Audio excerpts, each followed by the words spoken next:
Hooray for Hollywood! Hello there, Stan the Movie Man here with the WIMC.com movie review.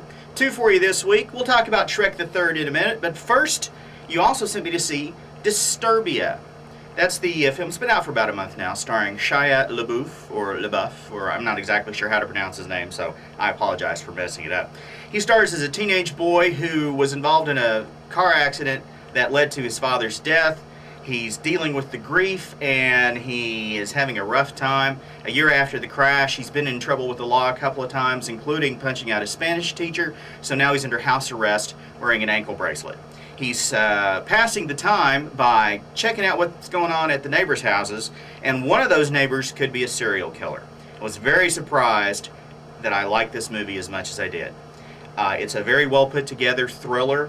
It takes a while to get started, but the time spent for the first 2/3 of the film is spent introducing us to the characters and their motivations and their issues, and and the ending is explosive. It's really, really good. I give Disturbia 4 guitars. Next up, Shrek the Third. Of course, Mike Myers, Cameron Diaz, Antonio Banderas, also Eddie Murphy, Rupert Everett. Bunch of people back.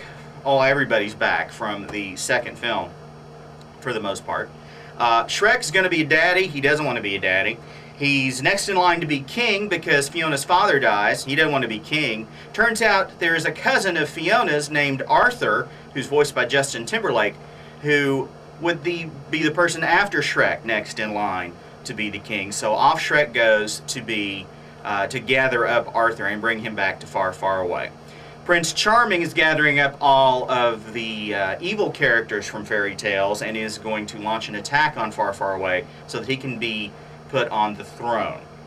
It's a very good-looking movie. It's not that funny. The first two films were funnier than this one.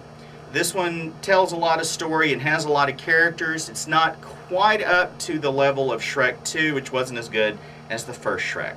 I'm a little torn on what to give it because I'm such a Mike Myers fan. Alright, I'll give it 4 guitars, but it's an iffy 4 guitars. Go to WIMZ.com to read my complete reviews of both Disturbia and Shrek. Next week, the only films coming out in wide release are an Ashley Judd thriller called Bug and some little film about pirates in the Caribbean at World's End. I'm guessing the pirate film is what I'll be going to see. And we'll have something on the website for you to vote for. So go to WIMZ.com and vote on whatever it is I decide for you to vote on. Till next time, Stan the Movie Man. See ya!